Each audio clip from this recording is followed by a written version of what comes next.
Ado gbe, do mau do gbe utu. Fi a flu jao ekpe. Fi a gbon betro lo men jao ekpe do tomi.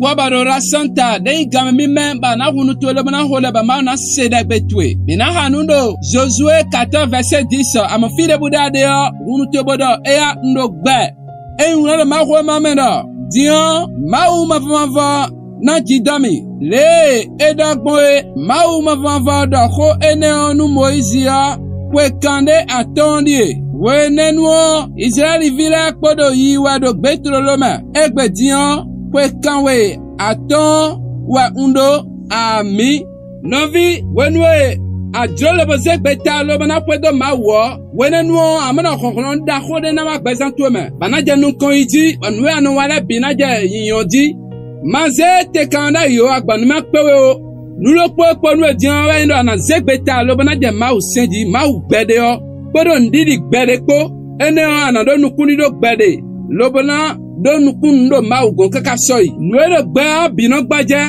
do ma udo gba utu bakoton e kho gbede mironada nu mele le do mile biba do na tun pwede bude atero dion enen manna weli konde buo ama ma usi ni no me nukume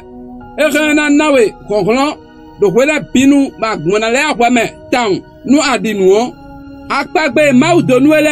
e na wa chicheme dandandan ena teli gbonde bua na viche no te point ena wa chicheme jado ma ko hunu lobodo do gbetweji be na ti mojanwe dion khoda nuwe lobodo fi a flu ja ekpe fi a se veja ekpe do Jesus Christ sin come ami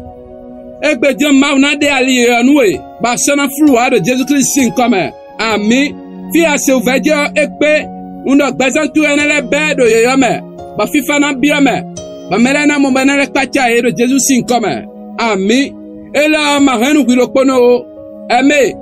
bo commenter bo mahame wana le betere din lobodo nu bola ba e do kudo ton mahaye de Jesus sin come fifa ni kwedo ami